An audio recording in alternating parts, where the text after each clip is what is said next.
Hello there, welcome back to the Ogre, the old Git reacts, reviews, sometimes reminisces. Sometimes I'm distracted by the light, like a moth, and I don't know what I'm going to say, even though I've said it time and time again.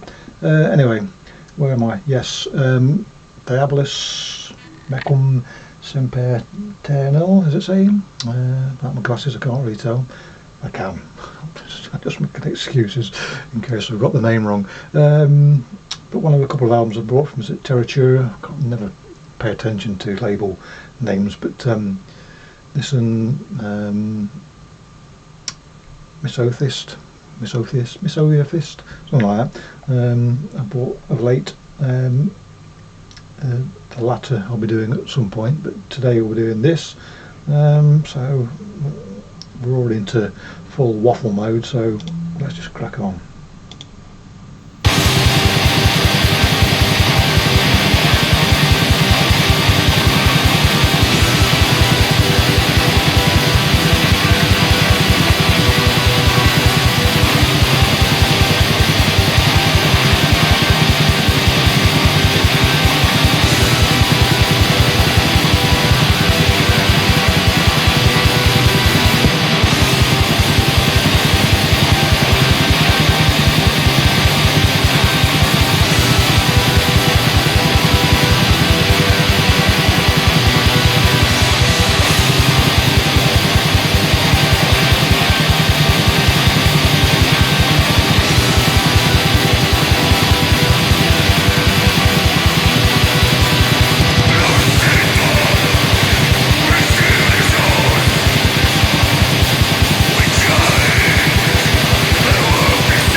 When I'm looking for new music or just reacquainting myself with music, I'm not really bothered by what it says on the tin.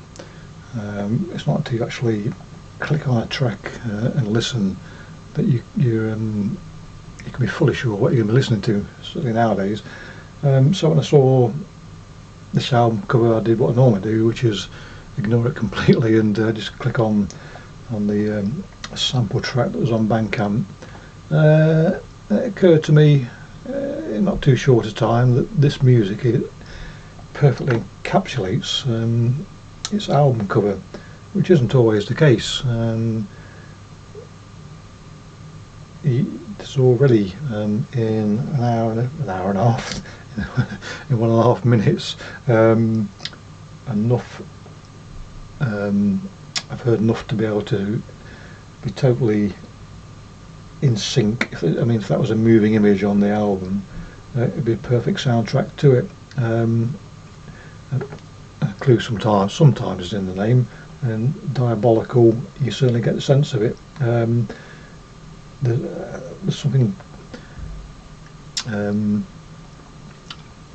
underhand. It's not underhand. There's something lurking beneath with this. There's a subplot in the music.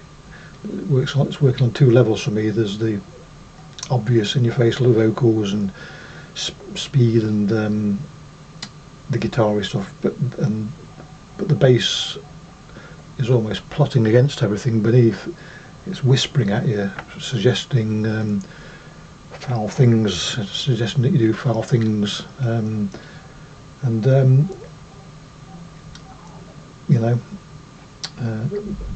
not wanting to repeat myself, but I will. It does all conjure up the sense of devilry.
thing about this album, there's a lot of this clean singing on it, and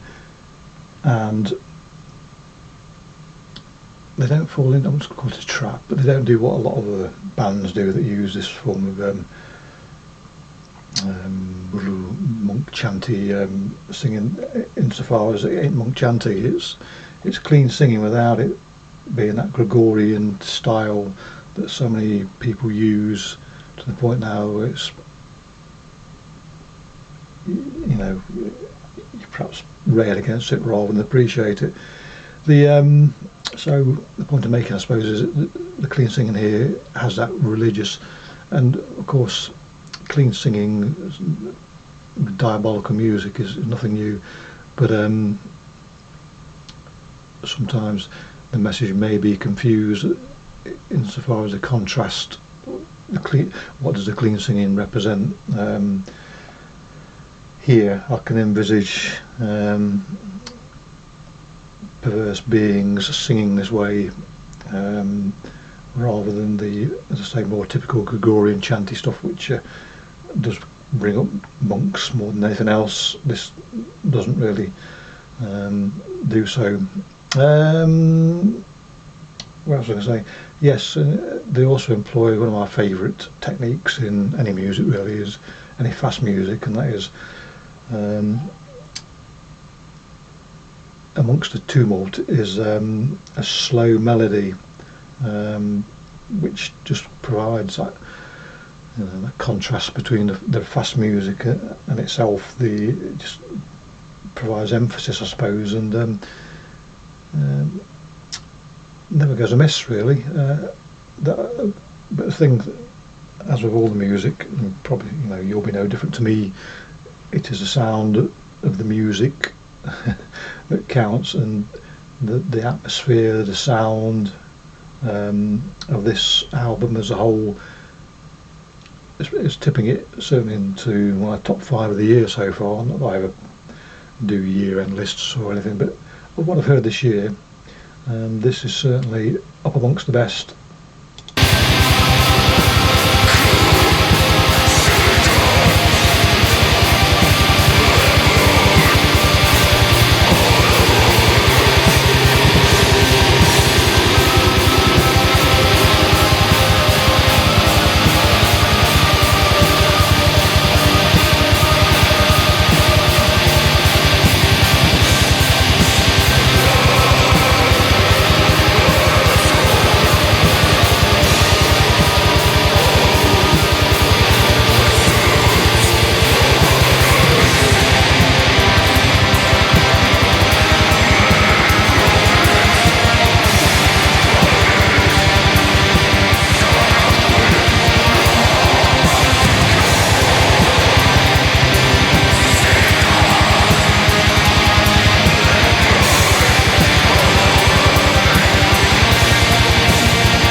The other thing, there's many things about this that makes it superb. My favourite forms of music often benefit from some sort of murk to them, and this is no different. This is, you know, the music on here is begrimed by the the detritus from burnt sacrifice and from the sooty flame of black candles. The if you wiped, if you bought the physical product of this album, wiped the vinyl or the CD, you'd be spending half an hour wiping the filth from your finger. It is that sort of murk, sooty murk. I often hark back to, as a measure of Beastcraft, they always did a very murky, smoky, murky, sooty sound. So whenever I hear elements of that in music, I am best pleased. I am. The other thing is, the slower sections of this aren't just lazy interludes between the fast bits. They are considered, and the one we're in at the moment is the atmosphere it's building. It's as if you're there. It is composed in such a way and played in such a way that you're drawn right in, and you can almost taste the blood dripping off of whatever it is that is nailed to the cross and exsanguinated.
So now we're in a section where I'm just taken totally out of body. It's that sort of music where you are, as I say, drawn out of yourself. And I mean, I haven't heard this album that many times. I bought it recently. It was released recently, and because of all the other stuff I listen to, it's very rare I listen to an album over and over again. I listen to several albums at a time, and several albums, different albums another time. So it's not that often I go back and listen to an album over and over again. So I've only heard this a few times, but the immediacy with which it's grabbed me and stuck it as to when I get round to it, one of the first albums I'll look to listen to. This current bit is a perfect example of why it's driven. I'm going to say fast. It's driven. It is fast, but it's driven, and it's got hooks on it that the anchor size hooks. They're not like fishing hooks that snag you and pull you by the lip. These are anchor sized hooks that basically grab you around the waist and drag you along with it. Superb.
you go. Can't imagine you want me spouting any waffling bollocks now about this and spoiling the feeling you have from listening to that. So I'm not going to bother. I'm just going to say clicky bollocks. Catch you next time. Cheerio.